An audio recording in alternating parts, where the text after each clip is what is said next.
Mesdames, Messieurs, bonjour. Je suis très ravie de vous retrouver exceptionnellement pour cette émission Notre Algérie. Vous retrouverez Linda Tamdali, bien entendu, à partir de la semaine prochaine. Et on y va pour 1h30 de direct avec nos différents invités qui vont nous rejoindre tour à tour lors de cette émission pour nous parler de leurs différentes activités, mais aussi leurs différents mouvements sur le terrain. Et là, je commence donc l'émission avec un groupe d'étudiants qui sont très, j'ai envie de dire, très dynamiques sur le terrain. On les reçoit très souvent sur les plateaux de Canal Algérie, mais de la télévision algérienne d'une manière générale. Ils sont très actifs, très dynamiques, beaucoup d'activités au sein de leur club universitaire. J'ai le plaisir de recevoir cet après-midi Abdelmalek Bourabah.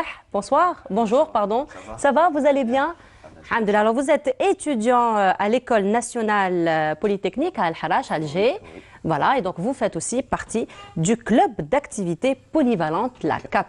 Le CAP, voilà, le club, voilà, le CAP. Vous n'êtes pas seul puisque Khalifat est avec vous. Bonjour. Bonjour, ça va? Ça va, je vous remercie. Et vous-même, bienvenue à vous. Merci. Très ravi de vous recevoir. Merci. Alors vous aussi, donc vous êtes étudiant au niveau de l'école nationale polytechnique. Vous êtes aussi membre du CAP, donc le club d'activité polyvalente. Voilà. Alors, pour commencer, donc avant de parler un petit peu de vos activités, des événements que vous organisez au sein de votre université, de votre école, mais aussi en faveur des étudiants, un petit récapitulatif ou une petite présentation déjà de votre club depuis sa naissance. Alors, le club d'activité polyvalente a été fondé en 2010 par 4 étudiants de l'école. Donc, lors de sa fondation. 4 étudiants de l'école qui ont complètement révolutionné l'école. Exactement. Maintenant, on se retrouve près de 700 membres actifs. Voilà. Le actifs et alumni, des gens qui sont sortis, qui restent toujours dans notre club. Voilà, ils ont été diplômés de l'école, mais ils restent encore membres inactifs du club. Le cordon ombilical n'a pas été coupé. Il n'a pas été coupé, non, bien sûr. Voilà. Donc, le but de ce club était de divertir les étudiants, vu la pression énorme que nous subissons à l'école. Donc, le but du club, c'était de divertir les étudiants à travers des rencontres entre nous dans un cadre plus détendu, autre que les exercices et les interros. Et voilà, ça a commencé avec un simple événement qui était le Clean Day. Le concept était tout simple, c'était de nettoyer notre école, notre QG.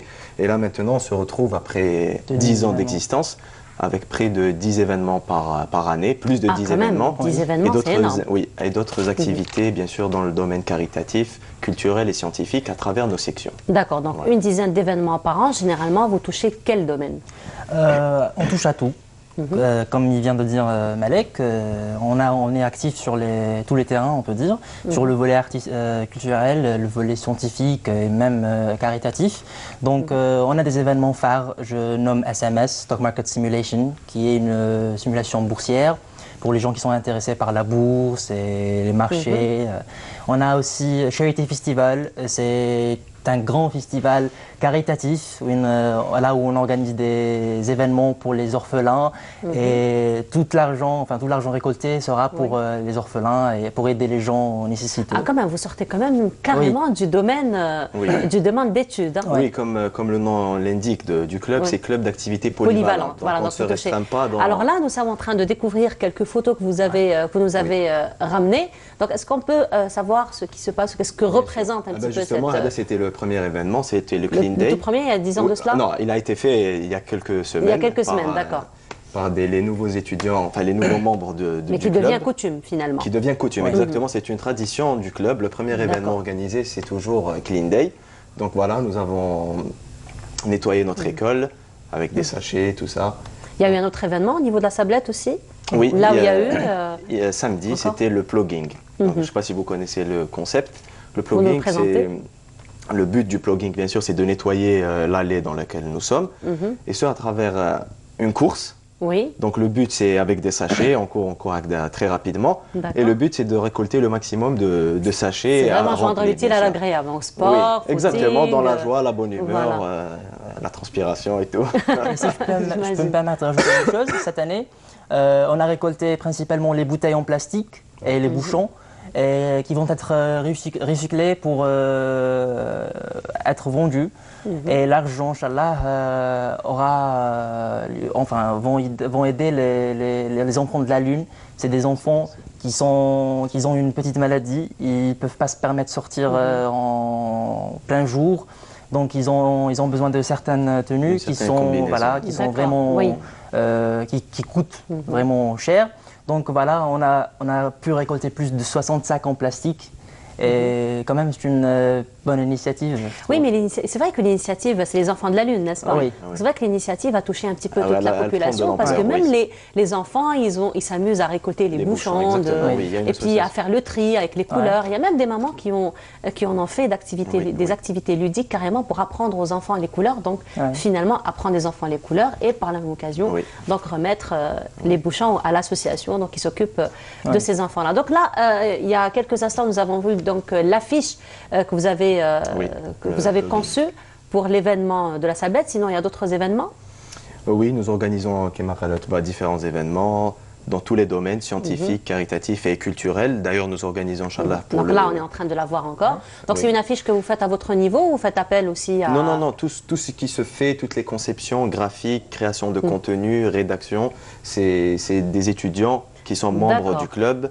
Nous avons différents départements communication, IT, donc c'est information, c'est carrément technologie. une organisation entreprise. Oui, on a un organigramme digne d'une entreprise, oui, mais nous ne sommes pas une entreprise. Il y a toujours l'esprit fun qui demeure au sein du club, c'est très important. Vous êtes une entreprise fun. Voilà, on peut dire. Allez, on va créer un concept. Voilà. Une initiation au monde professionnel. Donc voilà, comme a dit l'affiche que vous venez de voir, c'est une conception faite par nos membres du club. Que je remercie d'ailleurs, pour moi c'est du professionnalisme pur. Bah oui, c'est pour ça que je voulais à tout prix poser la question, parce qu'à voir l'affiche, on n'aurait pas dit que c'était des étudiants, même si on a beaucoup confiance aux étudiants, c'est vrai qu'ils font des miracles, la preuve est là, la preuve est là, mais effectivement le travail est vraiment digne de véritables professionnels. Donc vous parliez de d'autres activités, les scientifiques, donc vous aviez aussi des activités scientifiques? Oui, on a toute une section scientifique qui organise différentes compétitions, différentes formations surtout, avec des formations de logiciels dont on a besoin durant notre parcours en ingénierie, MATLAB, Arduino, LaTeX. Voilà, donc c'est une formation en parallèle que vous faites à la formation initiale universitaire. Voilà, qui est complémentaire aussi à notre formation. Donc voilà, aussi on a des événements culturels. Nous organisons incessamment une épopée de l'histoire de l'Algérie. Ça sera le 17 janvier, Inch'Allah, à l'Opéra. À l'Opéra d'Alger de Ouled Faïd. C'est quand même grandiose. Ça sera grandiose, d'ailleurs. J'invite tous ceux qui sont en train de nous voir à venir à cet événement, Inch'Allah. Nous allons raconter l'histoire de l'Algérie. D'accord. Alors, juste avant de parler de l'histoire de l'Algérie, de ce que vous allez nous présenter le 17 janvier. Le 17 janvier. Donc là, nous avons une vidéo qui présente votre club. Donc je vous invite à la regarder, donc découvrir le club d'activités polyvalentes qui se trouve au niveau de l'École nationale polytechnique, et on se retrouve juste après.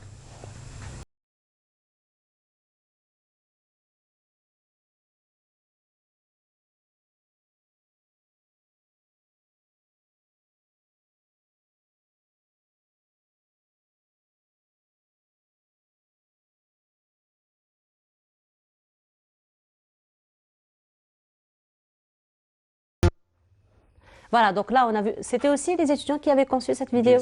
Bien sûr. Je disais, la vidéo était très rythmée, une belle musique. 100% capiste. Voilà, mais c'est vrai que beaucoup de créativité déjà dans le montage, dans le choix des images. Vous avez très bien utilisé le mot. Une des valeurs de notre club, c'est la créativité. La créativité. Voilà, donc on l'a bien vu déjà à travers l'affiche, à travers tout ce que vous proposez, mais aussi à travers le film que nous venons de voir. C'est un film un petit peu de présentation de votre club. Alors là, on revient à l'événement phare que vous allez nous présenter le 17. Donc vous disiez que vous allez présenter un peu l'épopée. Voilà, c'est une épopée ayant pour but d'informer les gens de l'histoire de l'Algérie, enfin du moins d'une partie de l'histoire. L'histoire on peut dire, excusez-moi de vous couper, donc c'est l'histoire de l'Algérie moderne en quelque sorte. On sait que l'Algérie a une histoire très très riche, on ne peut pas résumer l'histoire de l'Algérie en 2-3 heures, donc ça date depuis des milliers d'années, voilà. Donc, mais là, on parle spécifiquement d'une certaine période qui est de 1200 jusqu'à l'indépendance 1962. Ah, c'est quand même, Oui. c'est quand même assez lourd. C'est quand même assez lourd et consistant. Donc, pourquoi on a choisi cette période? Parce que déjà, on peut dire que c'est un spectacle artistique aussi, là où on va mettre en valeur les trois grandes écoles de la musique algérienne. On parle de Malouf à Constantine, El Gharnati à Tlemcen, Ali ou bien El Houzi à Alger. Donc là, c'est la création de ces dernières. On peut dire que c'était grâce aux Andalous et aux Moesques qui sont venus en Algérie après la chute de Grenade de 1492. Donc là, on va parler de comment les Andalous et les Mauresques, et même les Ottomans, ont pu s'adapter avec l'Algérie, avec la civilisation algérienne, comment ils ont pu coexister avec les petites tribus. Et après, chaque individu à cette époque a contribué à l'épanouissement de la civilisation algérienne. Donc on va parler de tout ça et ça va être, comme Malek a dit, une épopée où on va faire du chant, narration. Et ce sera les étudiants qui vont interpréter tous les rôles? Évidemment, bien sûr, oui. D'accord. Nous allons raconter toute cette histoire, mais d'une manière très, très subtile et très artistique. À travers une très belle narration. D'ailleurs, c'est lui le narrateur. Ah, d'accord. C'est sûr qu'il parle avec autant de passion. Oui, il est passionné. Il est acharné. Le secret était là, finalement. Alors, on voudrait bien partager votre passion et tout ce que vous faites avec les téléspectateurs. Et là, nous avons justement un avant-goût de cette épopée que nous aurons quand même l'occasion de découvrir entièrement le 17 à l'Opéra d'Alger. Alors là, je vous invite donc à découvrir juste un petit avant-goût de cette épopée.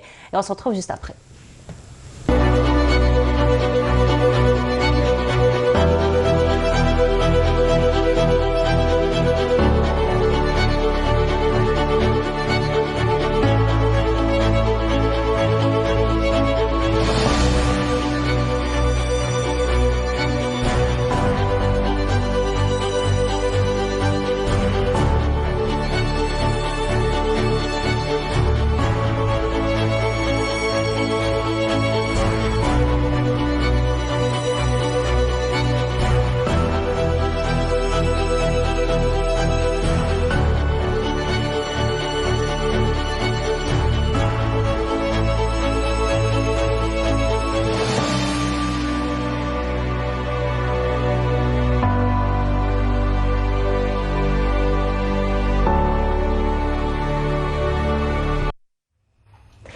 Alors, Dzaïr Rihla fi Zman, est-ce que ça traduit un petit peu la transition qu'on voyait du noir et blanc vers couleur et vice-versa? Oui, c'est exactement ça. Vous êtes très subtil. Entre parenthèses, sans que personne ne nous entende, c'est eux qui me l'ont dit.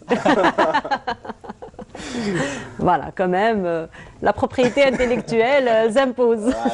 Non, mais c'est vrai que c'était très frappant, cette transition entre le noir et blanc et couleur. Mais il y avait aussi, je vous le disais d'ailleurs, que la musique était...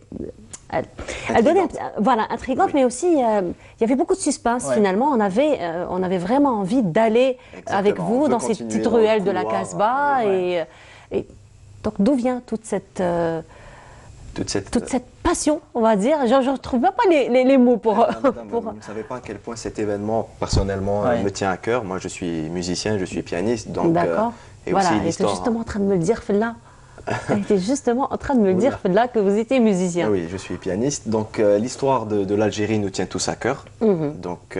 C'est vrai que c'est une histoire où personne ne peut rester indifférent. Bien sûr, on peut pas rester indifférent. Mais pas que les Algériens, mais finalement même les autres nations, on est toujours... On est tous concernés. On est tous concernés. On connaît au moins ce pays d'1,5 million de martyrs. Du moins, c'est vraiment le... Donc on essaie de se donner à fond pour créer un contenu très bien réfléchi et surtout très subtil.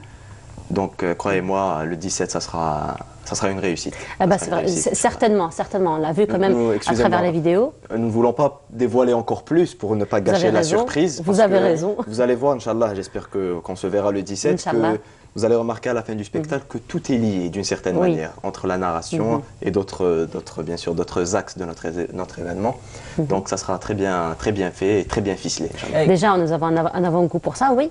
Excusez-moi, je profite de l'occasion de demander à tous qui sont en train de nous regarder de nous suivre sur nos réseaux sociaux, Cap EMP, pour avoir plus d'informations. Juste en Cap. Cap EMP, Cap.EMP. Donc il suffit juste de taper ta Cap sur Facebook, c'est AP, et voilà, il y a la page là où on va mettre toutes les informations nécessaires pour Inch'Allah, le déroulé de l'événement, etc. Voilà. Alors c'est quand même, j'ai envie de dire, très émouvant de voir des jeunes comme vous, des étudiants qui sont quand même très liés à l'histoire. Ils la narrent, ils la racontent de façon différente que ce que nous avons l'habitude de voir donc, à travers les livres, à travers donc, des films cinématographiques. Mais là, c'est vraiment une nouvelle façon de voir. Mais est-ce que, mais finalement, d'où vient tout cet intérêt? Est-ce que c'est un intérêt qui est quand même commun entre vous, qui est lié entre vous?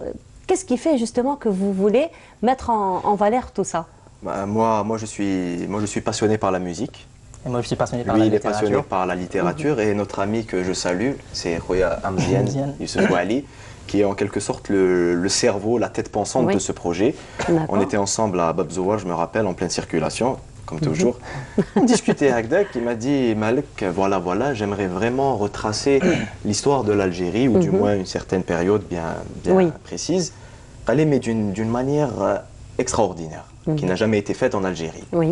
Alors, du coup, on commençait à débattre, à parler, à discuter, et on peut dire que depuis ce jour-là, le projet voit le jour, Inch'Allah. Voit le jour. Et du coup, cet intérêt, il est entre nous tous. Nous sommes chacun passionnés par l'histoire, par la musique, par la littérature, par les belles paroles.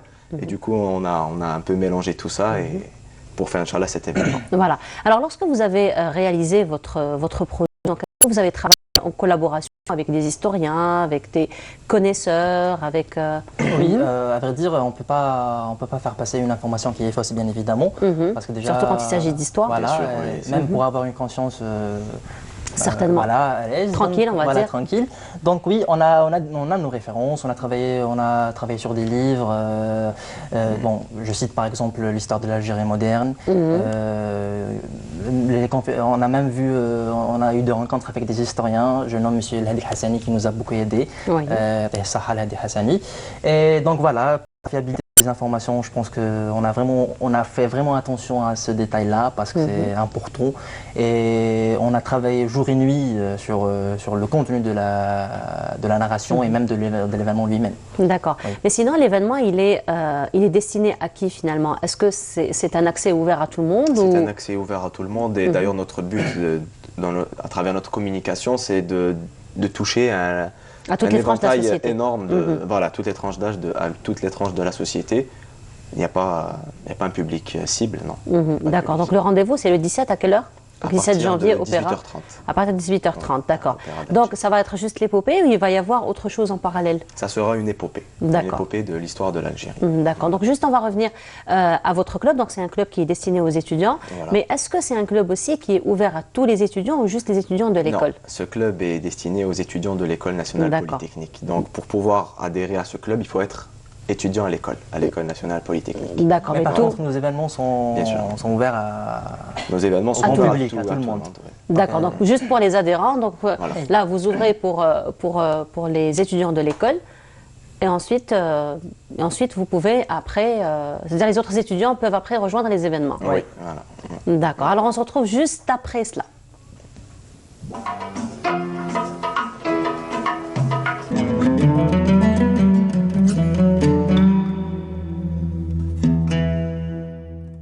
بسم الله الرحمن الرحيم إن الصلاة كانت على المؤمنين كتابا موقوتا صدق الله العظيم.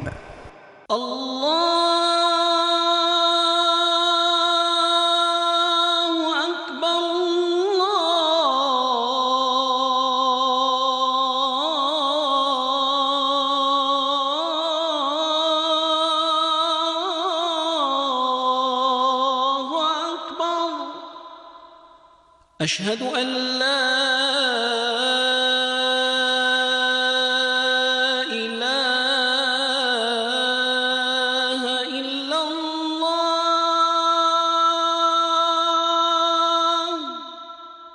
أشهد أن لا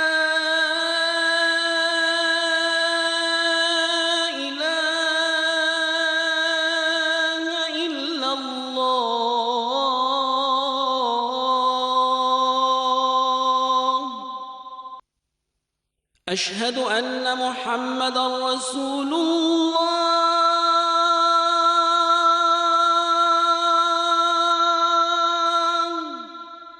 أشهد أن محمدًا رسول الله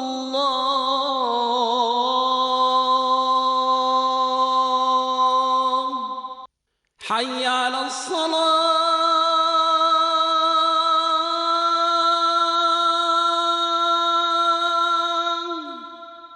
حي على الصلاة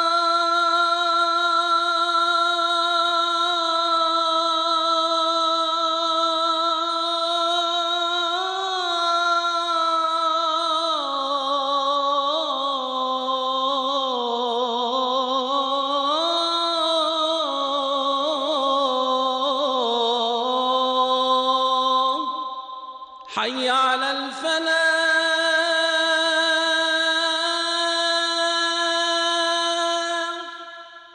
حي على الفلاح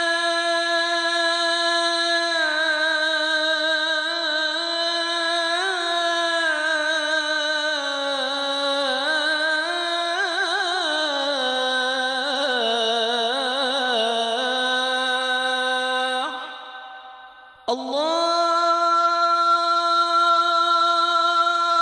أكبر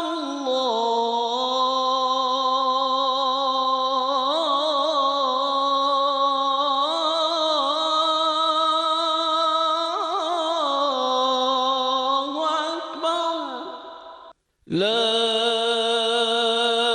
إله إلا الله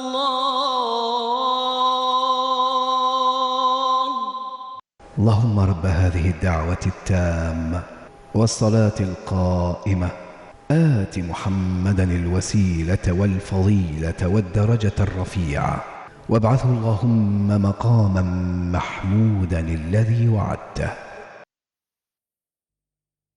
Nous sommes de retour sur le plateau de notre Algérie, toujours en compagnie de Abdelmalek et de Outba, donc qui sont des étudiants de l'École nationale polytechnique d'El Harrach Alger. Ils sont aussi membres du club d'activité polytechnique. Alors prochainement, avant le prochain événement, donc vous avez déjà ou vous êtes en train d'organiser un événement en faveur des SDF, n'est-ce pas?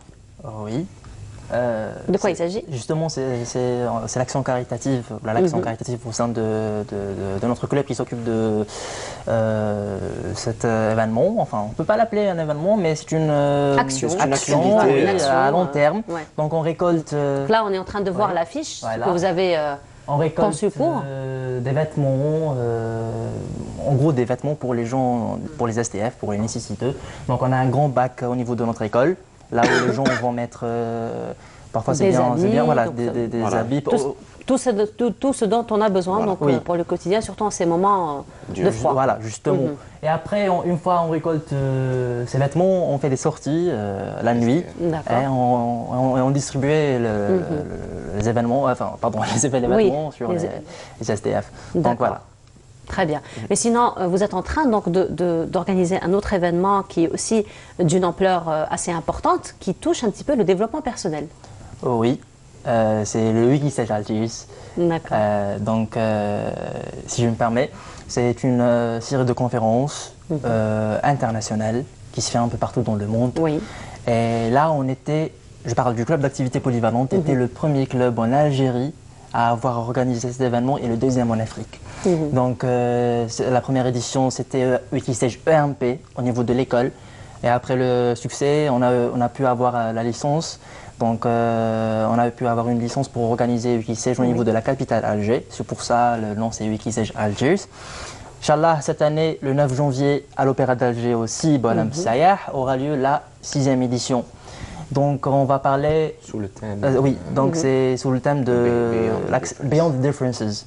Le Beyond the Difference, c'est au-delà des différences. Là, on va parler de comment s'accepter, comment l'acceptation de soi et des autres peut être le premier pas vers l'épanouissement sociétal et même le développement personnel. Donc voilà, Inch'Allah, il y aura plein de surprises. Donc j'invite tout le monde à nous suivre et rester branchés pour les inscriptions qui auront lieu prochainement, Inch'Allah, très prochainement. Très bien, on voit quand même que vous êtes très très actif. Hein. Ouais. Donc j'avais raison au départ de dire que c'est un club très dynamique. Et, Madame, il faut que vous sachiez, si vous permettez, que notre club ne se contente pas que d'organiser des événements, mais et aussi pas n'importe quel genre d'événement. Oui. Notre but surtout est d'impacter la société, et ce à travers différents événements et différentes activités, comme vous avez pu le voir, Wikistage qui est du développement personnel.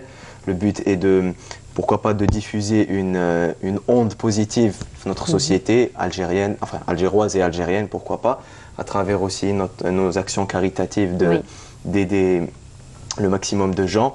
Donc voilà, notre but primordial ou la principale est d'impacter notre société à tous les niveaux et de différentes manières. Ben, il ne nous reste qu'à vous souhaiter beaucoup de courage. Merci beaucoup. Et surtout bonne réussite dans tout ce que vous allez entreprendre. On va Merci. juste rappeler les prochains événements qui vont se passer. Donc c'est Wikistage le 9 janvier, c'est le jour de mon anniversaire au passage. Ah, bah c'est parfait. Alors, joyeux anniversaire au départ, comme ça on va être On se verra le 9, On se verra le 9, oui, je viendrai. Moi, Donc, c'est un événement que j'apprécie énormément. Oui, oui. Vous étiez avec nous l'année passée. Effectivement, j'étais en votre compagnie, c'était moi qui avais fait la couverture. Oui. Donc Wikistage le 9 janvier à l'Opéra. Inch'Allah, Dzaïr Rihla fi Zman, le 17 janvier à l'Opéra d'Alger. Ah ben, on vous souhaite très très bonne continuation, Merci beaucoup de succès dans tout ce que vous allez entreprendre à vous et donc à tout Merci votre club. beaucoup. Merci beaucoup d'avoir été parmi à nous, vous, donc ça fait un Malek plaisir. et Adbar. Vous m'excusez, j'ai enlevé tout ce qui est très protocolaire. Donc j'imagine quand on est avec des jeunes, ça se passe toujours aussi bien. Ben, merci beaucoup encore une fois, Merci bonne à vous. continuation à vous. Ben, du moment que vous êtes musicien, vous adorez la musique, on va se quitter quand même sur une note musicale. Bien sûr. Voilà, et puis on vous retrouvera donc pour vos prochains événements, Inch'Allah. Merci Voilà, beaucoup. donc là, je vous propose une note musicale en compagnie de Bogotaya. On se retrouve juste après pour le reste de notre émission. وداتي لقطو في دويوس الزفرانة زوي والوطفس مع الانديكا كيسطاروا على البطاح كيف يبان النوار كيخرجوا للريام في كل نحاف والحزن البستان وبعد ما وصلوا للسريج عليه ريضوا بطيارة داروا عليه شحال من دارة متبرزين خدموا مشمورات رافدين تلازم منهم موشان فيهم الطبخ على الالوان وفاكي والفقاس يا الفاهم الكعك مع الغريبة والمعجون مع الفنون ويشدوا بالموال صرار بقصيد الملاح زادوا لي قلبي جراح قالوا لي يا دوك الملاح رفقوا بالمغروم في بهاكم عمدالو يا سيدنا نطقت وحده وجاوبتني بالغاها عيني شفات يوم الجمعة في بلاد فاس خرجوا وجالوا قاموا في الربيع نساها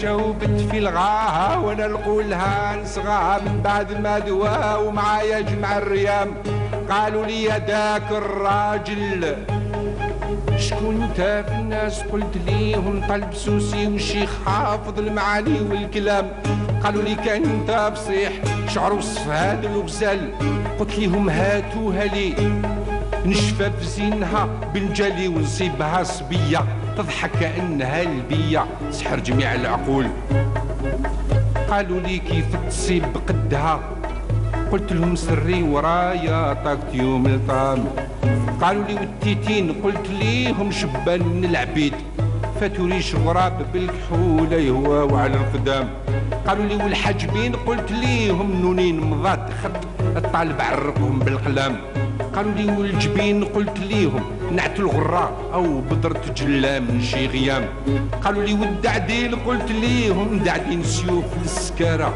وصوار من الطام قالوا لي والغندور قلت ليهم غندور سليس فوق الخدود مقرنص للقصام قالوا لي والعيون قلت ليهم العيون جعاب كيبهطوا والشفر كيسهام. قالوا لي والمبسم قلت ليهم مبسم خاتم والريق يشفي من السقام. قالوا لي والصباع قلت ليهم الصباع قلومه بالخواتم نتمناهم فزهوا يهدوا ليك الشراب. قالوا لي يا جيش الغرام جزاك الله بخير عاد عرفوني شددنا السلام. من بعد سلمنا عاهدوني بعوادهم يا عشيق علينا تحت الزيارة وحنا عليك للزيارة نحتلو يا سيدنا وعليك عمرنا وحنا وهديناها.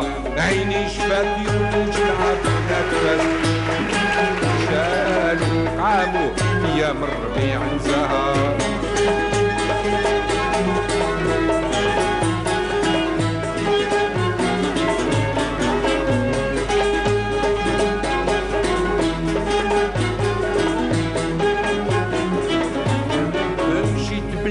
الرياضي عملت شهوتي وغرادي فرشت قبب وفراشة من الحرير عملت زرابي والحوف وزدت عليها صيغات ومخايد من فوق المضربات.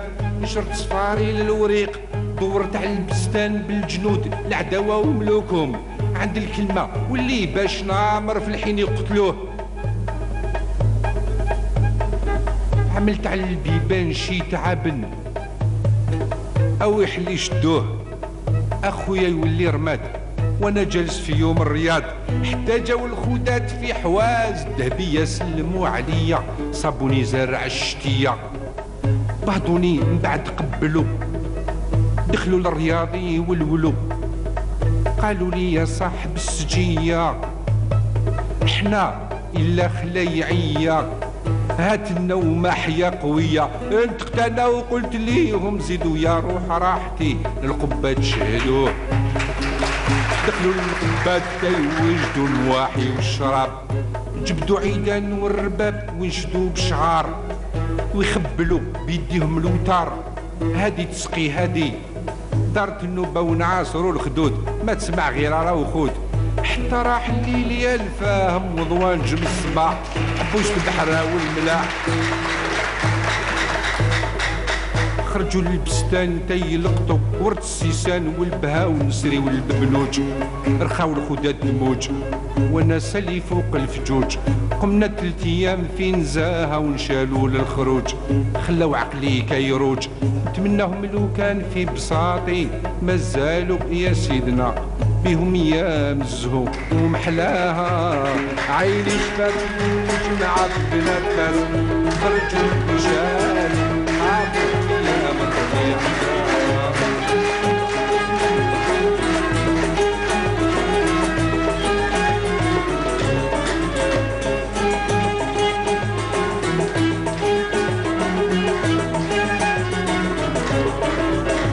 قاتلنا عقياني افهم الغافي وزاني صيغ الدباج وتأدب الود بانتاج عليهم سلام الله ما تفوح. Et voilà, donc nous sommes de retour sur le plateau de notre Algérie avec la deuxième partie de l'émission en compagnie de d'autres invités qui activent aussi beaucoup sur le terrain mais dans un autre domaine complètement de celui que nous avons vu avec les étudiants il y a quelques instants. Donc là parmi nous une artiste peintre, Sarah Louni, bonsoir. Bonjour.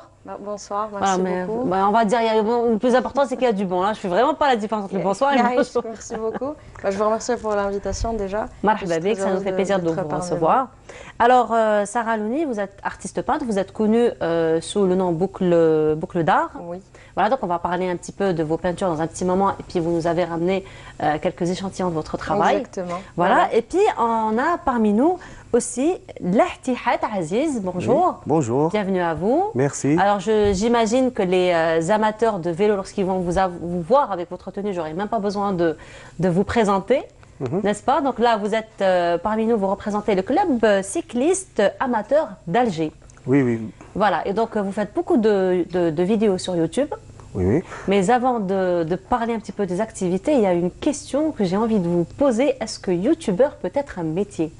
Bon, je sais que ça n'a rien à voir avec notre discussion d'aujourd'hui, mais... moi, personnellement, je l'utilise par loisir, par plaisir. Certains l'utilisent vraiment, les influenceurs qui ont une très très forte audition l'utilisent comme métier. Moi, personnellement, je l'utilise uniquement pour le loisir, pour le cyclisme seulement. Voilà, alors chère maman, pour celles dont les enfants disent qu'ils veulent un jour être youtubeur, c'est un beau métier? Ce sera un beau métier plus tard? Parce qu'aujourd'hui, les enfants quand même se disent qu'ils veulent être youtubeurs à l'avenir. En parallèle, on peut dire ça, mais moi personnellement, je ne pourrais jamais devenir, et il y a beaucoup de travail derrière pour les gens qui ont une très forte audition et qui ne croient pas que c'est très facile de devenir youtubeur. Pour ceux qui veulent avoir comme objectif. Si je peux me permettre, moi je dirais que c'est plutôt, ça peut être un métier mais très très instable, qui peut s'arrêter du jour au lendemain et... Voilà, donc on va conseiller les mamans de conseiller leurs enfants d'en faire juste une passion, en parallèle d'un métier quand même qui sera plutôt stable. Exactement. Voilà, donc là on va revenir un petit peu, monsieur Lahtihat, pardon, donc à votre passion qui est le cyclisme. Donc là, vous faites des promenades donc, à vélo. Alors d'où vient un petit peu l'idée? C'est quand même un concept assez nouveau en Algérie. Oui, c'est un concept assez nouveau. C'est très très facile. J'étais une fois avec nos amis et je leur ai proposé, qu'est-ce que vous en pensez si on regroupe l'ensemble des petits groupes pour former un très grand peloton et sortir une balade touristique. Lorsque vous dites regrouper les petits groupes, donc ce sont aussi des petits groupes amateurs qui sortent habituellement comme ça en promenade et que vous voulez les regrouper, c'est ça? Oui, c'est ça. En une seule journée, en une seule horaire pour partir dans des endroits touristiques. Donc là, nous sommes en train de découvrir quelques photos de votre rencontre pour aller en promenade. Donc ça a commencé quand? Vous faites ça depuis quand? Depuis 2015. Depuis 2015, d'accord. Oui. Est-ce que ça a été quand même facile de regrouper tous ces petits groupes, comme vous dites, pour former donc, cette grande parade, j'ai envie de dire, donc pour aller en promenade? Oui, ça a été très très facile parce que c'est un nouveau concept très intéressant et vraiment passionnant. Donc tout le monde a vu l'utilité de cette idée, de ces événements. Et ils sont venus directement, ils se sont manifestés lors de mon premier événement. D'accord. Donc ce sont des parcours que vous choisissez vous-même ou c'est en commun accord? Comment ça se passe donc pour les parcours que vous allez après entreprendre? C'est des parcours que je choisis par moi-même. Tout dépend de la journée, une journée qui est courte ou longue, ça dépend l'été, l'hiver, le climat. C'est pas aussi facile qu'on puisse prétendre. Donc le kilométrage il est calculé, le parcours il est calculé, tout est prémédité à l'avance. Voilà. D'accord. Donc là on vous voit en tenue de cycliste. Vous êtes venu à vélo à la télévision pour rejoindre votre émission? Oui, je suis venu en vélo, premièrement pour préparer notre prochaine sortie. D'accord. Et deuxièmement pour éviter les encombrements et les problèmes de stationnement. Et vous êtes venu d'où? Pour voir un petit peu la distance que vous avez entrepris? Maintenant, je suis venu de Bir Mourad Raïs. De Bir Mourad Raïs jusqu'ici? Oui. D'accord. Alors c'est loin Bir Mourad Raïs jusqu'ici à vélo? À vélo? Qu'est-ce que vous en pensez? À vélo, oui. Bon, Siham, elle est d'accord que ce soit loin. Moi, je ne l'aurais pas fait en tout cas de Bir Mourad Raïs jusqu'ici. Sarah, vous faites déjà, vous avez fait Pas du tout. Pas du tout? Pas du tout. Ah, pas du tout. Je ne sais pas faire de vélo. Du tout. Oui, ça existe. Ça existe. Oui. D'accord. Bon, c'est vrai que moi, j'en ai pas fait depuis que j'étais petite. Moi, j'en ai fait quand j'étais petite. Je ne sais pas en faire. Et du coup, le monsieur m'a rassuré. Il m'a dit qu'on pouvait apprendre à tout âge. Oui. Donc, je pense que je vais m'y mettre. Ben voilà, donc justement, donc nous avons Sarah qui n'a jamais fait de vélo. Si elle voulait rejoindre votre club, c'est possible après? Oui, bien sûr. C'est facile. Comment ça se passe?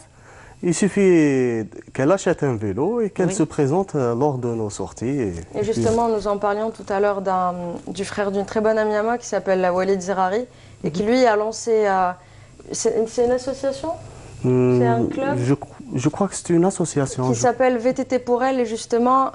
oui, VTT pour elle, effectivement. Il fait des sorties de vélo, enfin il organise des sorties de vélo pour des femmes. Mais aussi, il donne des cours d'initiation. Il donne des cours d'initiation avec les casques et tout. C'est très, très drôle. Puis ça pourrait être amusant aussi. Oui, hein. oui. n'est-ce pas? Donc, c'est ce que vous faites aussi. Donc, vous donnez des cours d'initiation. Comme ça, vous prenez les gens en charge lorsqu'ils ne savent pas prendre le vélo pour la première fois? Non, pas forcément. Je ne donne pas des cours d'initiation, D'accord. mais je les aide vraiment à s'initier dans mon groupe. D'accord. Et c'est facile pour quelqu'un qui n'a jamais fait de vélo? Oui, c'est très facile. Je choisis vraiment des circuits très faciles et D'accord. très abordables pour le commun des cyclistes, y compris les débutants. D'accord. Est-ce qu'il y a des conseils, des recommandations particulières que vous pourriez présenter donc, aux novices? Oui, bien sûr. La première des choses, est-ce qu'il tient l'équilibre ou pas? Alors, Sarah, Ça va, ça va? ça va, Les Voilà. premiers tests déjà résolus. ça va, voilà. Voilà, donc le premier parcours, il doit être de très courte durée. Quand vous parlez de très courte durée, c'est-à-dire? Au départ, 20 minutes par jour.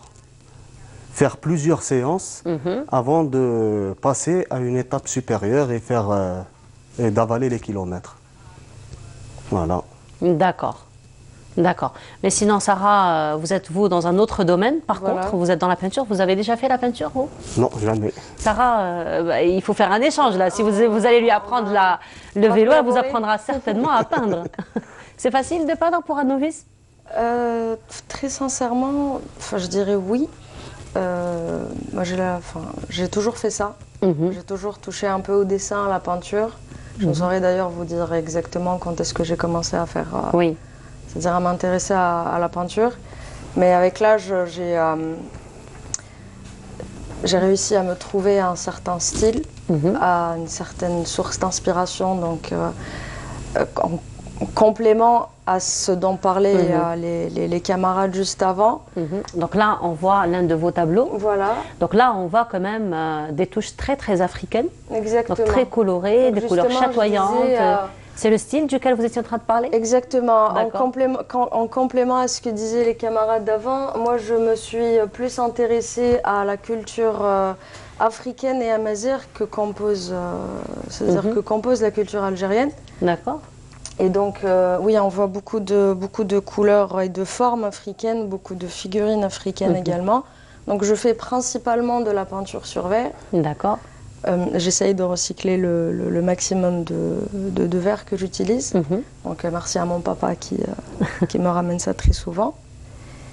Et puis voilà, donc étant encore étudiante, ça me permet également de décompresser, de trouver un peu de temps pour moi.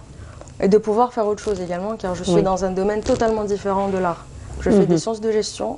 Oui, c'est vrai que c'est totalement différent. Voilà. Et, Sciences de gestion, là on est très carré, là il y a des étapes très Exactement, importantes voilà. à suivre et très particulières, alors que là on est vraiment... exactement. Et je trouve dans que sa bulle. c'est très complémentaire et c'est quand même très important. Peut-être que monsieur il a trouvé dans le cyclisme une manière de sortir de sa routine de travail. Et à ma manière également, je trouve que la peinture aide beaucoup à ça. Linda, Sarah, est-ce que vous donnez des titres à vos tableaux? Pas beaucoup, mais c'est souvent par thématique d'inspiration. D'accord. C'est-à-dire que on peut voir là par exemple, ou là. Je vais juste me permettre. Bien sûr. Là c'est des masques. D'accord. Et Alors, j'ai fait toute une série de masques et c'était. Alors c'est très drôle. Donc j'ai fait découvrir à ma cousine une série très connue qui est basée sur un masque qui n'avait rien à voir avec un masque africain. Ouais. Et au moment où elle a regardé, moi je regardais justement un documentaire sur la signification et l'importance des masques en Afrique centrale. D'accord. Et du coup, ça coulait de source. Et j'ai fait mes croquis juste après ça et ça m'a permis de créer plusieurs pièces. Donc Voilà. non, je ne donne pas de titre, mais c'est par thématique d'inspiration. Et là, c'est... Donc là, il y a une autre assiette aussi, on voit... là par contre, ce sont des motifs qu'on trouve très souvent dans la culture africaine aussi. Voilà. Mais les couleurs aussi, Surtout elles amazigh. sont... voilà, Donc effectivement. on revient à ce que je disais au départ. Il y a le côté africain, mais également le côté amazigh qui vient surtout avec de l'inspiration tapis et tatouage. Et puis les couleurs également très terre. Oui, très terre, effectivement. Donc ce sont des couleurs qui reviennent très souvent. qui font rappeler la nature, qui font rappeler la terre, mais surtout cette relation très étroite entre l'homme et la terre, effectivement. Exactement. Donc, Sarah, là, en ce moment, vous exposez vos œuvres? Oui, alors, nous sommes en exposition avec 25 autres artistes et artisans. Sofitel, c'est Madame Lydia Ladjouzi, que je salue d'ailleurs, qui organise. Et donc, nous sommes encore là-bas jusqu'à mardi, au 31 décembre, et nous espérons vous y voir d'ailleurs. Moi, j'ai déjà fait un tour. Très bien. Je fais toujours un tour dans ces expositions. J'aime bien être en contact avec les artisans. Voilà. Donc, nous y sommes jusqu'au 31 et je trouve que c'est une très belle manière de finir l'année. Donc, c'est fait pour, d'ailleurs. Donc, l'exposition a été faite pour marquer la fin de l'année. Surtout qu'en ce moment, on s'offre beaucoup de cadeaux à la fin d'année. C'est fait pour. C'est une manière déjà d'encourager les artisans, mais aussi d'avoir ce contact direct avec les artisans. Donc là, nous avons la chance de vous avoir avec nous pour nous expliquer tout ça. Ce que je trouve très intéressant dans ce genre d'événement ou dans ce genre d'exposition collective, c'est qu'on apprend forcément des autres. Et on est forcément inspiré par les autres. Et à chaque fois, on en ressort encore plus grand et plus nourri. Oui, mais surtout aussi ce contact direct avec les consommateurs, j'ai envie de dire, avec les amateurs de tout ce qui est artisan. Donc là, on va connaître beaucoup plus les goûts de chacun et puis des idées qui peuvent toujours enrichir le travail. Exactement. Et ça nous permet surtout de partager. Voilà. Quand il y a une histoire derrière, quand il y a un concept, on arrive à toucher plus facilement les gens et oui, c'est ça. Voilà. Donc, on va découvrir une autre forme d'art, une autre forme d'expression artistique qui est les marionnettes. Donc, j'imagine que vous connaissez, qu'on aimait beaucoup lorsque nous étions petits. Et Lamia Boudbouda, justement, a rencontré une marionnettiste, voilà, pour ne pas dire de bêtises. Elle revient donc avec ce reportage et on se retrouve juste après. نخاف نقول لها مالتو كي نقول لها ما تقولي لهاش بصح وعلاه لازم تعرف هكداك تما دوكا تشري لك طوموبيل وانت ما خدمتش معليش لا ماشي معليش دوك انا نروح نقول لها يا يما حتقول لها وانا تطلبني ماما بالسبتة. Ce n'est pas l'extrait d'un spectacle pour enfants, mais nous sommes juste dans l'intimité de la petite famille de Khadija Karazen Ben Radouane. Une jeune maman qui partage son amour et sa passion de la marionnette avec ses enfants. Elle qui a fabriqué ses propres poupées étant enfant. J'ai toujours aimé les marionnettes, j'ai toujours aimé les poupées, mais vu que il n'y avait pas la possibilité d'avoir beaucoup de poupées, du coup, on avait le manque. Alors on confectionnait les poupées tawana. C'est des poupées en chiffon, en carton, ça dépend des moyens qu'on a à la maison. Alors du coup, قعد toujours balai un jour, je vais faire des marionnettes ou là je vais faire des poupées et surtout pour mes enfants. J'avais de l'aide, c'était mon mari qui m'aidait ou bien mon beau-père. Il y avait des trucs qui c'était pas facile de les régler toute seule, franchement. Alors du coup, après plusieurs essais, plusieurs échecs, j'ai pu avoir mes marionnettes comme ils sont maintenant. Au départ, elle confectionnait des trousseaux pour nouveau-nés. En exposant quelques modèles, elle a découvert l'engouement des visiteurs pour ces marionnettes qui, il faut le dire, sont très originales, fabriquées en bois et habillées souvent de tenues traditionnelles qu'elle-même confectionne. Comme dans notre pays, il y a beaucoup de bois jeté, donc je me suis dit voilà, je vais faire de la récupération du bois, c'est dû être récupéré. J'ai acheté des petits trucs, des petites machines et j'ai commencé à les faire. Au début, il y avait quelqu'un qui m'aidait, mais après, je me suis dit, bon, pourquoi pas ne pas faire tout toute seule. J'ai acheté des petites machines, j'ai commencé à faire la tête, le nez, etc. Alors, je fais tarz tahom, même le fsala, le tout, même harmet le ftoul. Zaman, c'était à mon époque, les 3 mois les vacances d'Assef, c'était interdit de faire sans rien faire. Alors, quand on a à chaque fois à Centre, il y avait des jamiyat, quand on شاك ايتي واش نتعلم خطره فتول خطره شبيكه خطره خياطه خطره هذيك اي اللي عاوني كان لو بلوس سيتي ما بيل مير جي في دارنا حنا صحاب صنعاء وكي جيت لعند ما بيل مير كان لقيتها اون كوتوريير دونك زدت تعلمت عليها زدت رفدت مون بو بير سيت ان بريكولور. En hiver, Khadija transforme sa cuisine en véritable atelier, entouré de ses enfants. Sadek fabrique les cheveux, Hajar dessine la tête et Sarah s'amuse en les imitant. Et souvent, le castelet est vite installé pour un spectacle improvisé. Tu te sens que tu es dans l'histoire et tu peux imaginer des histoires. Et n'importe quelle histoire, tu peux le faire. Et c'est magnifique.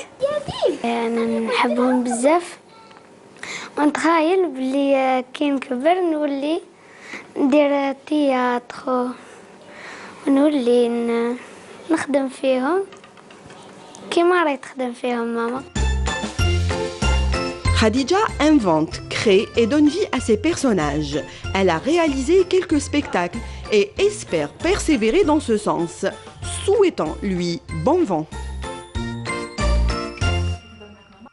Bon vent donc à notre marionnettiste. Vous avez aimé les marionnettes? Oui, bah, ça me rappelle beaucoup de bons souvenirs. Beaucoup de beaux souvenirs, exactement. Et pour vous, donc les marionnettes, ça vous dit quelque chose? Oh, c'est vrai que les garçons, c'est pas toujours ce qu'il faut, hein. C'est beaucoup plus le foot, le ballon et puis le vélo. Le vélo. Alors, donc pour revenir un petit peu à votre activité, donc le club amateur de cyclistes, là vous organisez alors des sorties donc avec votre club. C'est comment vous organisez ces sorties? Est-ce que ce sont des sorties à thème que vous faites? Est-ce que vous désignez des dates particulières ou ça vient juste comme ça? Comment ça se passe, les organisations? En général, on définit des dates de fêtes.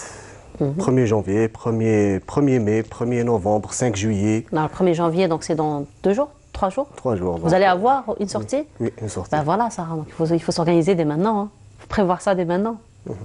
Donc des jours où c'est férié, où tout le monde peut participer. D'accord. Donc les étudiants, les employés, les entrepreneurs, tout le monde, toute catégorie socio-professionnelle qui peuvent participer à nos événements. D'accord, donc là, vous organisez, j'imagine, une sortie le 1er janvier. Alors, vous avez déjà désigné votre parcours? Oui, on a désigné un parcours très simple, à 90% que du plat. Il n'y a pas de montée, c'est la bête noire. C'est difficile quand même de trouver à Alger des endroits plats. Oui, c'est très difficile. Voilà, donc... Oui, allez-y. Donc voilà, c'est très difficile, mais avec l'expérience, j'ai pu trouver quelques endroits où on peut vraiment passer de bons moments. Donc vous dites avec l'expérience, vous pouvez trouver quelques endroits. Est-ce qu'on comprend par là que vous découvrez quand même des régions lorsque vous allez faire vos promenades? Il y a des découvertes que vous faites, vous marquez des temps d'arrêt, par exemple, au niveau de certains quartiers que vous ne connaissez pas, au niveau de certaines régions que vous ne connaissez pas. Est-ce que vous faites, en parallèle de la promenade, des temps d'arrêt pour la découverte? Oui, bien sûr. La découverte, elle se fait tout au long du parcours. Parce qu'on a l'habitude de partir en voiture à 80 à l'heure, 100 à l'heure. Mais en vélo, quand on roule doucement, on remarque mieux les endroits et on découvre pas mal d'endroits. On peut même découvrir des fois des fontaines. D'accord. Voilà, une fontaine pour un cycliste, c'est un trésor. C'est un trésor. Voilà, donc des forêts, des endroits bien sympas qu'on ne remarque pas auparavant. D'accord. Et donc là, vous marquez vos temps d'arrêt, vous appréciez un petit peu l'endroit. Oui, on apprécie les endroits et on découvre l'épanouissance, le plaisir. Le plaisir. Tout en alliant le sport, bien sûr. Donc là, vous dites que le 1er janvier, vous allez dans un endroit où il y a beaucoup de plats, donc on peut avoir un avant-goût peut-être du parcours que vous avez choisi? Vous allez partir de quel côté? Du côté de la plage de Bordj El Bahri. D'accord. Voilà, on démarre d'Alger, la gare à Kharouba, et on part jusqu'à la plage de Bordj El Bahri. Alors donc vous prenez le train pour aller à Bordj El Bahri, c'est ça? Moi personnellement, de Bir Mora Adrais, c'est très facile. Il n'y a que des descentes On a 4 ou D'accord. 5 km de descente, j'arrive facilement. Et pour Ah, la ouais. vous faites comment? Voilà, c'est la question la plus pertinente. Je pédale jusqu'à l'arrivée de... Ah bah. Voilà, donc. Alors justement, là, on a une petite vidéo où on vous voit un petit peu en pleine activité, lorsque vous étiez en train de pédaler. Donc là, je vous propose de découvrir cet extrait et on se retrouve juste après.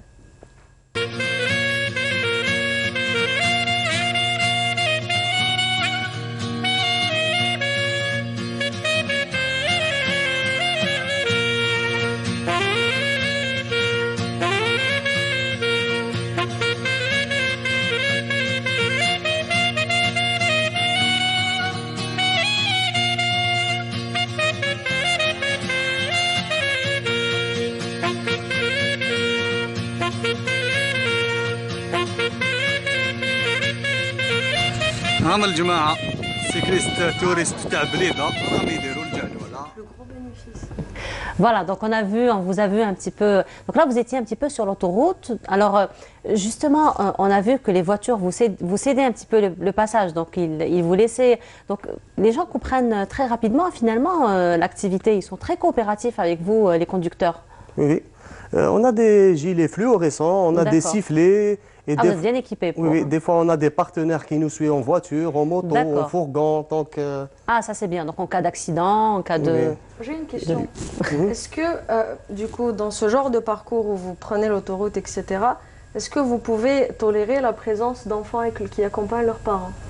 J'ai jamais eu de présence d'enfants, mais quand il y a des adolescents, on les entoure et ils sont bien. toujours suivis par des véhicules de cortège Vous avez par l'avant et par l'arrière. un âge minimum? On n'accepte pas de 13 ans et en dessous, Très bien. Oui. on les accepte pas. Merci. Mais voilà, je vous en prie. Vous êtes tout destiné pour, quand même. Oui, j'ai dépassé 13 ans depuis longtemps. Voilà, vous n'allez pas nous dire que le 1er janvier, vous allez être en exposition. C'est férié. Non, c'est bon. Voilà. Donc, alors, juste pour rappel, vous êtes toujours en exposition jusqu'en. Voilà, jusqu'au 31, au niveau du Sofitel, donc avec 25 autres personnes, comme je l'ai dit auparavant, sous l'égide de Madame Ledia Ladjouzi, que je salue d'ailleurs, ainsi que toute l'équipe avec laquelle j'expose actuellement. Et puis voilà, on espère vous y voir nombreux pour les 3 jours qui restent. Voilà, vous avez des projets pour l'avenir? Projet, je prends ce que la vie me donne déjà. C'est déjà mais un sinon, gros projet. réussir mes études et puis être toujours inspirée. Je crois que c'est ma plus grande peur. C'est me réveiller un jour et Allez, ne on plus va, être on va inspirée. positiver. On va dire que c'est votre plus grand challenge. Voilà, Voilà. voilà. Ça c'est mieux. Donc oui, j'espère être toujours inspirée pour créer déjà beaucoup plus de pièces et puis, Inch'Allah. puis avoir toujours de quoi revenir me présenter. Avec plaisir, Et vous Aïch, serez toujours merci. la bienvenue. Les portes, donc, en tout cas, du Canal Algérie vous sont toujours Merci ouvertes. beaucoup, madame. Alors, si on a envie de joindre votre club, qu'est-ce qu'il faut faire? Il faut se présenter lors de nos événements, tout simplement, D'accord. et avoir un vélo et bien Mais être sinon, bien est-ce qu'il y a- préparé vous êtes physiquement. présent sur les réseaux sociaux? Parce que les gens, ils doivent d'abord savoir. Oui, bien sûr. Pour voir les affiches, il faut adhérer à la page Cycliste Amateur d'Alger D'accord. Donc sur vous êtes Facebook. cycliste? Cycliste Amateur Voilà, d'Alger. cycliste amateur d'Alger. Donc là, on peut suivre un petit peu toutes vos activités et donc suivre et être au courant, être informé de tous vos événements et vos organisations. Oui, c'est Voilà, ça. bah, parfait. Merci beaucoup d'avoir Merci été à vous. parmi nous. C'est nous qui Donc remercions. Sarah, vous êtes artiste peintre, je rappelle, vous exposez en ce moment. Et donc nous vous souhaitons beaucoup Merci d'inspiration beaucoup. et beaucoup de réussite dans vos études. Yallah, Aïch, N'est-ce pas? Merci beaucoup. Aziz, merci beaucoup d'avoir été parmi nous. Et C'est moi puis, qui vous remercie. Et puis là, vous allez repartir à Bermondalaïs aussi En à vélo, oui. Oui. Oui. Bah, bon parcours à vous. Merci beaucoup en tout cas d'avoir été parmi nous. Ce sera toujours un plaisir donc, de vous recevoir une autre fois. Voilà. Donc je vous laisse en cette pause et on se retrouve juste après donc, pour la dernière ligne droite de notre émission. À tout de suite.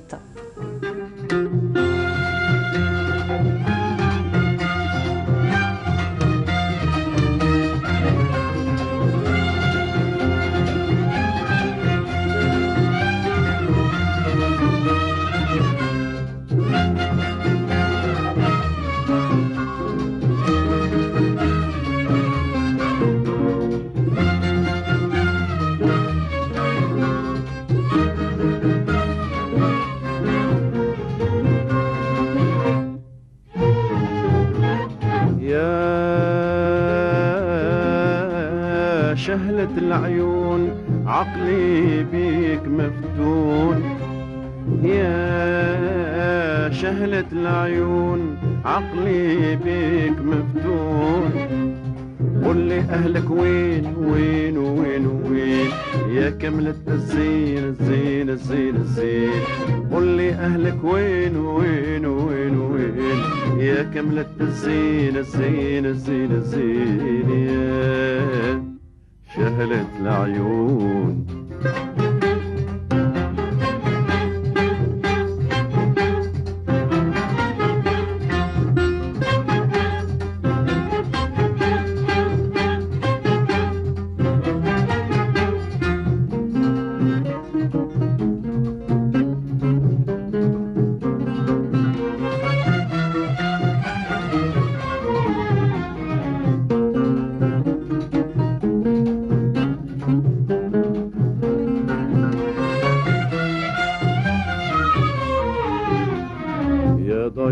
القمرة من أول نظرة سكنتني جمرة وأنا بك ممحون يا شهلة العيون يا ضي القمرة من أول نظرة سكنتني جمرة وأنا بك ممحون يا شهلة العيون لو اسمع يطيح وكل أفكاري تصيح على جناح الريح من أجلك عني هون يا شهلة العيون لو اسمع يطيح وكل أفكاري تصيح على جناح الريح من أجلك عني هون يا شهلة العيون يا شهلة العيون عقلي بيك مفتون يا شهلة العيون عقلي بيك مفتون قل لي أهلك وين وين وين وين يا كملة الزين الزين الزين الزين قل لي أهلك وين وين وين وين يا كملة الزين الزين الزين الزين يا شهلة العيون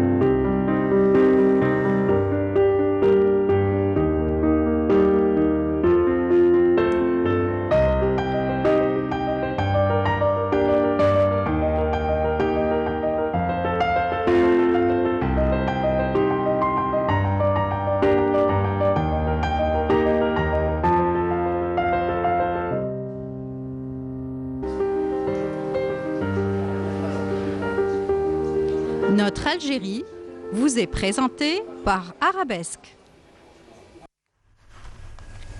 Et de retour donc sur le plateau de Notre Algérie pour la dernière ligne droite d'aujourd'hui. Et là, nous avons donc d'autres invités qui sont actifs dans d'autres domaines, à savoir Monsieur Faisal Chaïb, bonjour. Bonjour. Alors, vous êtes directeur commercial de l'application Nbato.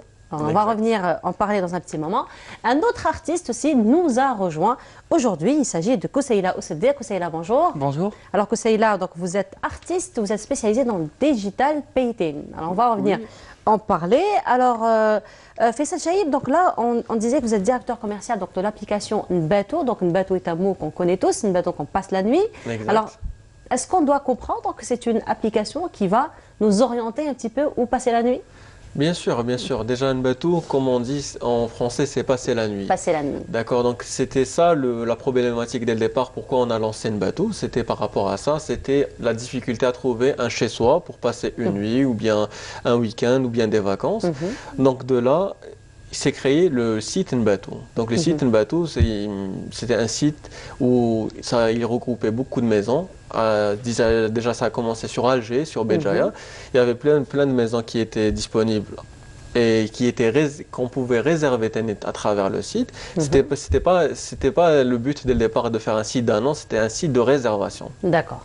Et à travers ce site de réservation, on a développé certaines techniques ou bien certaines technologies qui sont adaptées par rapport aux clients algériens, par rapport à l'hôte algérien, par rapport à tout ce qui dispose de la culture algérienne. De là, on a sorti tout un site et qui dispose de plein de maisons disponibles sur 33 wilayas. Et avec le temps, au mois de mai dernier, on a lancé l'application mobile qui est disponible sur Play Store, donc sur tous les téléphones Android. Donc vous pouvez le télécharger et réserver une maison, soit pour un week-end, soit pour des vacances. Donc pour n'importe quel déplacement en Algérie. D'accord. Donc c'est une application qui existe depuis quand déjà? L'application, elle existe depuis mai dernier. D'accord. Mais par contre, le site, il existe depuis 2017. Voilà, donc je parlais donc du site. Alors vous avez dit que vous avez commencé par Alger-Constantine. Est-ce qu'on doit comprendre par là que ça s'est propagé dans d'autres wilayas? Exactement. Ça a commencé déjà par Alger, puis après Béjaïa, Oran, Constantine, donc les villes balnéaires, et plus les villes d'intérieur, comme Constantine et Sétif. Donc avec le temps, on a vu que les gens adhèrent de plus en plus à l'application et au site Nbato. Donc de là, on a vu des inscriptions des maisons du sud, des maisons des hauts plateaux et même des villes côtières. Donc aujourd'hui, après 3 ans sur le site Nbato, on retrouve 33 wilayas qui sont couverts par le site. Exactement. Plus que la moitié, donc pratiquement couverture nationale. Exact. Voilà, donc là, on a une petite vidéo donc, de présentation du site internet. Donc je vous propose de découvrir cette vidéo. On se retrouve juste après.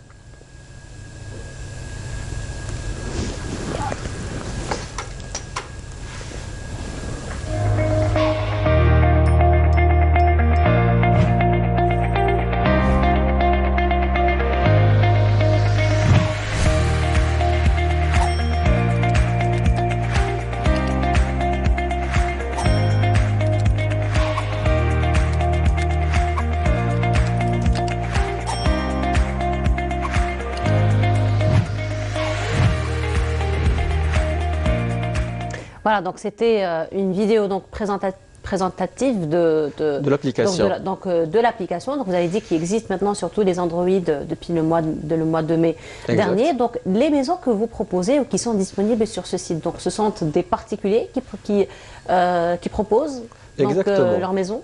Comment ça se passe? On les appelle des hôtes. Des hôtes parce qu'ils reçoivent des gens. Et un hôte peut avoir une maison ou bien une chambre inoccupée qui pourra mettre à disposition de certains touristes ou bien visiteurs, soit du territoire national ou bien étranger. Donc ils viennent chez lui, ils passent une nuit, 2 nuits, enfin avec leur famille ou bien entre amis. Donc ils restent un moment et ils passent un séjour contre des frais d'utilisation. Donc il paye le prix par rapport à la maison, par rapport au standing. Donc il y a des chambres qui commencent à partir de 2000 dinars, 3000 dinars la nuit pour 2-3 personnes. Il y a des studios, des appartements qui sont à partir de 4000 dinars, 5000 dinars jusqu'à 8000 dinars, tout dépend le standing. Il y a des, il y a des villas piscines qui sont disponibles sur le site. Aussi, ce qu'on mise à travers un bateau, c'est des maisons authentiques. Donc on retrouve même des khaymat qui sont disponibles sur le territoire national, surtout au niveau du Sahara. Donc il y a des khaymat authentiques qu'on met à disposition des touristes et qui sont là en train d'essayer de passer soit des vacances, soit des déplacements. Donc les gens qui mettent à disposition les chambres qu'on vous dit ou les appartements, donc est-ce que vous faites vous un tri au préalable ou n'importe qui peut se présenter? D'accord, donc dès le départ il y a toujours un filtre. Quand on reçoit plusieurs demandes d'adhésion au service Nbato, donc on filtre parce qu'on se dit le touriste algérien quand il veut se déplacer en Algérie, il a certaines conditions. Donc de là on se dit quelles sont les conditions. Donc on a cherché ces conditions-là, on les a mis déjà en premier plan. Et de là, quand on recevait des premières adhésions au service Nbato, on a filtré certaines maisons qui n'étaient pas commodes par rapport aux touristes. Donc on les a enlevés, on l'a laissé le plus important. Les maisons où on voit déjà dès le départ, quand on ressent le confort, on ressent l'authenticité, en même temps la culture de chaque région, parce que chaque maison reflète un petit peu les traditions et les coutumes de chaque région. Donc de là, après ce filtre-là, on reçoit toujours TNT. Il y a d'autres filtres comme l'hygiène et la sécurité. On se base vraiment là-dessus parce que c'est quand même la base. L'exigence la plus importante, on va dire. Exactement, c'est la base. Déjà, les gens, quand ils sortent d'Alger, ils retrouvent la sécurité. Parce qu'ils se disent, pourquoi on reste sur Alger? Pourquoi on ne se déplace pas ailleurs? Alors que l'Algérie, c'est très grand. C'est qu'on voit des gens qui ont des maisons à droite et à gauche en Algérie, à l'ouest et à l'est. Pourquoi ne pas les louer? Pourquoi ne pas passer un week-end disons, toute la famille ou bien entre amis? Donc c'est de là l'idée a jailli et on voit que les gens commencent vraiment à adopter déjà le concept et l'expérience de bateau. Effectivement. Koussaïla, qu'est-ce que vous en pensez? Surtout que je pense que c'est une très bonne idée parce que tout à l'heure, mon collègue Malek, qui est président au CAP, avait discuté avec lui concernant les sorties et l'hébergement des gens qu'on ramène pour nos événements. Moi aussi, je suis aussi... Exact. Je vais vous dire que moi aussi, je suis aussi président du club Greensa Club, qui est le club de l'École nationale supérieure agronomique. Et du coup... J'ai aussi eu l'idée parce qu'on a organisé un événement qui s'appelle CEP sur les produits du terroir et on avait vraiment un problème de logement pour loger certains artisans qui venaient de Biskra, de Gerdaya. Qui venaient de l'intérieur du pays, Et ben moi je trouve que c'est une très bonne idée de se lancer dans le domaine de la location des hébergements ici, surtout à Alger. Et moi, je trouve que c'est une très bonne initiative. Voilà. Par rapport à votre initiative, justement, il ne serait pas le pionnier, ce site-là? Exactement. Déjà en Peut-être le Algérie. seul même? Est-ce qu'il y a d'autres... Disons, ça existe? On a commencé en 2016. Depuis, il y a, disons, une petite concurrence qui est sortie à droite et à gauche parce que déjà, le concept a commencé à vraiment à fonctionner, déjà et à être adopté par rapport aux Algériens. Donc, quand on voit ça, donc, il y a toujours d'autres entreprises, d'autres startups qui commencent dans ce domaine. Donc, on encourage tout le monde, ceux qui ont des biens immobiliers, à les rentabiliser, ou en même temps à les mettre à disposition du tourisme algérien. Parce que c'est très important. L'Algérien veut pas profiter de son tourisme, mais il n'a pas de solution. Donc à travers toutes les solutions technologiques qu'on propose, c'est possible. Voilà. Alors parlant de solutions technologiques, Koussaïla, vous faites appel aux solutions technologiques, mais autrement. Donc, à travers l'art, parce qu'en plus que vous soyez président d'un club scientifique, agronomie, donc vous êtes aussi artiste et vous faites appel aux solutions technologique du moment que vous êtes dans le painting, dans le digital painting. Alors, de quoi il s'agit exactement? Digital painting, ça s'agit tout simplement, c'est du dessin classique, sauf qu'on a ajouté une touche de technologie. Dessin classique, comme on connaît tous, soit c'est le pinceau ou bien un crayon, les crayons de couleur. Sauf que dans le digital painting, on fait appel à une tablette graphique ou bien une tablette digitale. La tablette digitale, c'est soit les tablettes qu'on a chez soi, soit des tablettes plus professionnelles qui sont des tablettes de haute gamme proposées par différentes firmes dans le domaine. Et en ce qui concerne aussi le matériel, je trouve que le matériel du digital painting est plus précis que le matériel traditionnel. Parce que en ce qui concerne la pointe des mines, par exemple, dans le dessin traditionnel, il suffit de tâter, c'est avec l'expérience qu'on acquis cette pointe, c'est-à-dire c'est du 0,2 mm, alors que dans le digital painting, on peut atteindre jusqu'au 0,01, c'est-à-dire une précision vraiment max. Oui. Alors là, c'est ça ce qu'on est en train de voir. Oui. Donc déjà, ça c'est l'un des tableaux que vous faites. Alors tout le travail se fait sur tablette? Vous ne faites pas un travail sur papier que vous scannez? Non, tout se fait sur tablette? Ça dépend. Ça dépend. De temps en temps, je fais appel à ma main. Je fais appel au dessin traditionnel, c'est-à-dire on revient toujours à l'origine, comme des fois, mais la majorité du temps, je travaille que sur tablette. D'accord. D'accord. Et donc là, on voit, là, vous avez fait un portrait, mais sinon vous faites que des portraits ou vous faites autre chose aussi? Vous présentez d'autres dessins aussi? Je fais des portraits et je compte aussi lancer ma première bande dessinée. J'espère que ça sera une bande dessinée. Bon, il y a beaucoup d'Algériens qui se lancent dans le domaine de la bande dessinée, mais j'aimerais moi que ma bande dessinée atteigne généralement les pays hôtes de la bande dessinée, c'est-à-dire les États-Unis, le Japon, la Chine. Et aussi la bande dessinée française et belge, j'aimerais bien rivaliser avec eux aussi. L'ambition, quand même, elle est importante. Et Elle est j'imagine importante. que le travail suit aussi. Alors, vous êtes inspiré par certaines... Il y a des personnes quand même qui vous inspirent. Il y a des Oui. artistes qui vous ont inspiré dans votre travail. Oui, il y a tellement de personnes qui m'ont inspiré dans mon travail. Par exemple, celui-ci. Je vais vous le dire, peut-être que mon père est J'aime bien l'expression. peut-être que mon père est en train de visionner l'émission. Ben, c'est lui, sauf qu'il n'a Ah. pas les yeux bleus, mais j'ai décidé. Il se reconnaîtra, même s'il n'a pas les yeux bleus, il se reconnaîtra. Oui, Inch'Allah.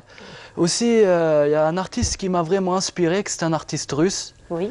Il s'appelle Ilya Kuvchinov. Il m'a vraiment inspiré, surtout pour ce dessin-là. Je me suis inspiré de son Lequel, style. celui-là ou- Non, l'autre, Non, le on va le rose voir là. dans un petit moment.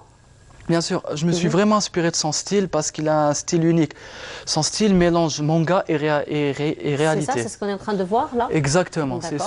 c'est celui-ci. Parce que Anna, qui m'a dit que j'ai une tendance manga. On me l'a dit D'accord. durant l'expo Sofitel.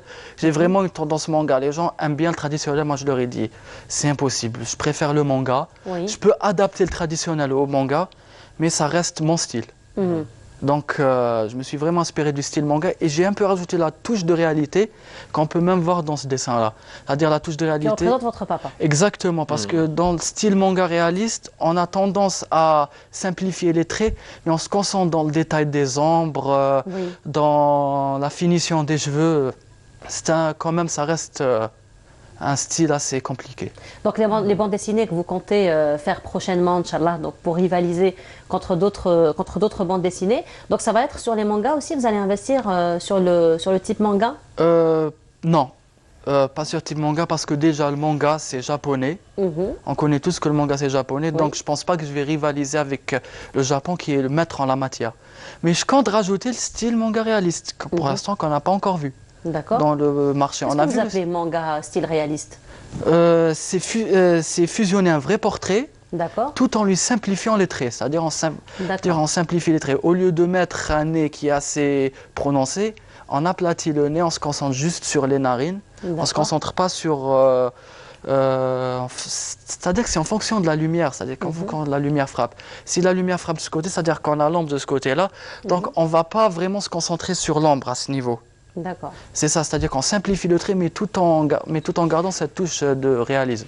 Alors vous parlez de simplification de traits, donc on comprend que ça va être des personnages réels, on comprend que ça va être des portraits, mais est-ce que cette technique s'applique aussi sur les paysages par exemple? Oui, elle s'applique aussi sur les paysages. J'ai récemment reçu une commande. Le même concept aussi, donc vraiment aller vers la simplification, travailler les ombres, etc. Oui, ça reste dans la simplification et le travail des ombres ainsi que le travail de finissage des traits. Parce que dans le style manga réaliste, on se concentre plus sur le line art. C'est quoi le line art? Le line art, c'est-à-dire c'est la forme du visage, la forme des mains.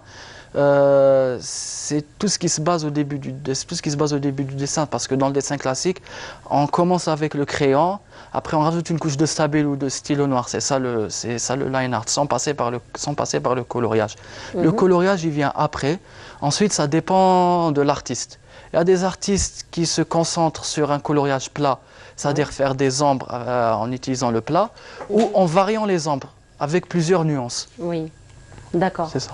Mais sinon, Monsieur Chaïb, vous êtes déjà intéressé au manga, aux bandes dessinées Je me suis intéressé à ce qui se fait comme art, oui. Principalement pas au manga, mais je veux dire, j'ai vu un petit peu ce qu'il était en train de faire. Est-ce que même Sarah, c'est ce qu'elle faisait, c'est vraiment très joli. Et c'est une autre dimension, de l'art. C'est une autre dimension, c'est aussi une autre stratégie pour faire la promotion du tourisme, hein, du moment que déjà Kousseïla veut, veut représenter, j'imagine, un artiste algérien, authentiquement algérien. Oui, c'est ce que j'aimerais aussi faire, c'est aussi présenter plus les traditions de mon pays dans ce que je fais. J'ai récemment fait une collaboration au Sofitel Algérie, cette collaboration avec un calligraphe, parce que aussi la calligraphie c'est aussi algérien aussi. L'Algérie a aussi sa propre calligraphie. Donc je me suis dit, je dessinerais peut-être une femme en haïk ou bien un homme qui fait de la pêche, parce que l'Algérie a marouf yahbi sayyid. Et je me suis dit, au lieu de faire un fond standard comme on va dans ce dessin-là, c'était un fond totalement rose. Je me suis dit, pourquoi ne pas mettre cette couche de calligraphie qui va aussi... ça va rendre mes dessins plus prononcés. Donc j'aimerais bien mettre en valeur aussi mon patrimoine dans mes dessins. Voilà, donc parlons de patrimoine. Nous avons un reportage qui va nous présenter d'autres régions, d'autres paysages qui pourront aussi vous inspirer, Koussaïla, n'est-ce pas? Donc là, on va partir dans la région de Oued Souf et c'est donc un reportage qui a été commenté par Badia Amarni et on se voit juste après. Du sable doré qui inspire le repos. Une belle nature que le désert de Oued Souf renferme. Des dunes dont la hauteur dépasse les 100 mètres. Une nature vierge qui vous transporte entre l'ergue, le reg et les palmiers majestueux qui se dressent vers le ciel. Un dépaysement total. Oued Souf offre depuis quelque temps un nouveau produit touristique, le safari. Un circuit qui attire de plus en plus de touristes. Ici, dans ce vaste désert et plus précisément au niveau du Grand Erg oriental, le visiteur se laisse aller à la détente, à la découverte. C'est surtout le paysage, là, avec le coucher de soleil, c'est magnifique. Et... Ta famille qui sont à l'étranger, les cousins, les amis? Bon, franchement, je leur dirais que venir ici, ce serait un bon séjour à faire. C'est vraiment magnifique, c'est un beau cadre de vie. Il y a tout ce qu'il faut pour décompresser et oublier un peu les soucis. Franchement, je recommande. Franchement, c'est très bien, c'est propre, on est bien accueillis. À Oued Souf, il fait bon vivre en cette période de vacances d'hiver, coïncidant avec la saison du tourisme saharien. Cette destination touristique qui a séduit beaucoup de touristes continue d'émerveiller les nombreux visiteurs venus s'y ressourcer loin du bruit de la ville. Voilà, c'était donc une virée au sud algérien en compagnie de Badia Amarni. C'était à Oued Souf. Alors justement, M. Chaïb, il y a des locataires donc, qui proposent donc, des nuitées au sud algérien. Exactement. Il y a une région quand même qui est une région quand même très prisée. Exactement. On se dit où une bateau le Sahara. Alors c'est très simple. C'est ce qu'on propose, c'est qu'on propose un contact direct avec l'hôte. Pas un moyen de passer à travers des intermédiaires qui font grimper le prix de la location. Donc on met des prix très simples pour que les gens peuvent accéder à la location. Et de là, on retrouve des expériences magnifiques à travers des familles ou bien des groupes d'amis qui partent dans le désert. Et vraiment, ils reviennent avec une merveilleuse expérience. J'imagine. On a vu déjà une petite expérience à travers le reportage. Exactement, exactement. Donc, quand on voit que les commerces locaux sont présents déjà dans chaque région et qu'ils ne sont pas diffusés à travers tous les outils, enfin tout ce qu'on a comme outils informatiques ou bien tout ce qu'on a comme technologie. Donc c'est de là où se crée une technologie. Donc la technologie apporte une solution qui pourra offrir tout type de services touristique à travers une simple technologie qu'ils pourront avoir sur leur téléphone. Donc de là où jaillit le service bateau, c'est très simple. Un seul clic et vous pouvez être bateau partout en Algérie. Voilà, mais sinon donc c'est vraiment une stratégie promotionnelle, hein, j'ai envie de dire, du tourisme algérien. Ça vous arrive aussi de travailler avec les organismes concernés tels que le ministère du Tourisme par exemple ou l'ONT, donc l'Office national du tourisme algérien? Le ministère touriste déjà dès la création de la marque Bateau donc nous ont aidé pour lancer déjà l'activité Bateau parce que dès le départ on a créé l'activité, elle n'existait pas en Algérie. Il y avait soit le tourisme à travers, soit l'hébergement à travers des hôtels ou bien des auberges, mais l'hébergement chez l'habitant, il y en avait, mais c'était très peu. Donc à travers notre système, on a pu avoir une base de données qui regroupe beaucoup de propriétaires de maisons et qui ont un bien à offrir ou bien un commerce à offrir. Donc dès là, à travers une seule plateforme et une seule application, donc ils peuvent faire ça tout simplement. Très bien. Donc vous avez un projet prochainement ? Le projet, déjà, c'est toujours une bateau, donc c'est toujours essayer... Le projet avec le ministère, j'ai envie de dire, avec les instances concernées du tourisme. Déjà, dès le départ, on est en train de développer le projet de bateau, parce que c'est un projet à grande ampleur, et surtout, plus la demande, elle est là, donc on doit offrir toujours des solutions, et toujours le ministère du Tourisme est là, en train de nous aider et nous accompagner dans notre mission. Voilà. Mais sinon, Koussaïla, dans votre travail artistique, vous n'êtes pas seulement que dans le digital painting, mais vous touchez aussi aux bijoux, puisque vous travaillez en collaboration avec une artisane aussi qui elle, confectionne des bijoux. Ben, tout d'abord, je tiens à la remercier parce que c'est grâce à elle que j'ai pu réaliser ma toute première exposition. Certes, c'est une exposition en collaboration. Alors, il s'agit de qui? Ça s'agit de Miss Kawaii. Sur Instagram, vous pouvez commander vos bijoux ainsi que les personnaliser. Oui. Cette collaboration, tout d'abord, on a commencé j'avais proposé une khadema en tant que livreur, de travailler en tant qu'un livreur pour elle. Et ainsi de suite, elle a remarqué que je faisais du dessin. Elle a été vraiment épatée. Parce que dans l'artisanat du bijou, certes, on peut imaginer nos propres bijoux, les confectionner sur place, mais des fois l'idée nous échappe. Donc c'est pour ça que certains artisans, soit ils ont le talent de designer, soit ils font appel à un designer tout court.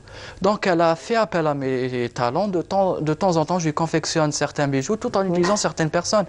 Parce que pour mettre en évidence un bijou, il faut le porter. Voilà, donc rien qu'en faisant un dessin d'un personnage et en faisant porter le bijou soit sur son cou ou bien ça s'agit d'un bracelet, ben, le bijou est vraiment mis en valeur. Exactement. Voilà. Donc, et sinon, vous vous inspirez l'un l'autre, il y a un qui donne des idées à l'autre et vice-versa? Oui. Beaucoup, je m'inspire vraiment d'elle concernant les bijoux parce qu'elle a franchement des idées qui répondent, non seulement qui répondent aux demandes du présent, mais aussi font aussi appel à l'ancien artisanat, c'est-à-dire les anciens bijoux tawana, elle les confectionne d'une façon moderne. Donc elle modernise un petit peu ce qui est ancien. Exactement, elle modernise ce qui est ancien. Et qui m'a relevé pour répondre à votre question, oui, on s'inspire des fois, me donne des conseils concernant les couleurs. Des fois, j'ai une mauvaise perception des couleurs, c'est-à-dire que je ne marie pas bien les couleurs.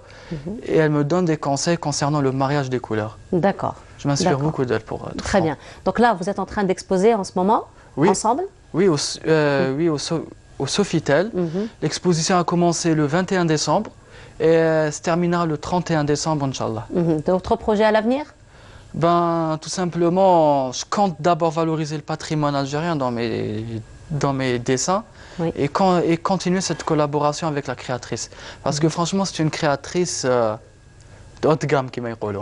Très bien. Donc, on vous souhaite beaucoup de réussite dans tout ce que vous allez entreprendre. Monsieur Chaïb, d'autres projets à l'avenir avant de se quitter? Disons, aider le maximum de personnes à trouver où se loger et bien d'autres dans le tourisme, Inch'Allah. Voilà, merci beaucoup d'avoir été parmi nous.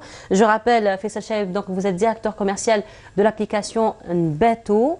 Kousseila, vous êtes artiste et artisan par la même occasion, donc vous vous spécialisez dans le digital painting et vous touchez aussi aux bijoux. Donc merci beaucoup d'avoir été parmi nous dans cette émission et puis nous vous souhaitons bon vent et beaucoup de réussite dans tout ce que vous allez entreprendre. Voilà, donc chers téléspectateurs, nous arrivons au terme de notre émission. Je tenais juste en mon nom et au nom de toute l'équipe de la Régie 7 de féliciter notre collègue Adel qui a eu une petite fille. Voilà, donc nous vous souhaitons félicitations, voilà, tout simplement. Donc il est avec nous, Adel. Voilà, donc merci beaucoup de nous avoir suivis, d'avoir été parmi nous. Vous retrouverez Linda Tamdrari dès dimanche prochain, Inch'Allah, pour votre émission Notre Algérie. Ça a été un très grand plaisir de vous accompagner. Je vous dirai à très bientôt et bonne journée, bonne fin de journée au compagnie des programmes de Canal Algérie. Au revoir.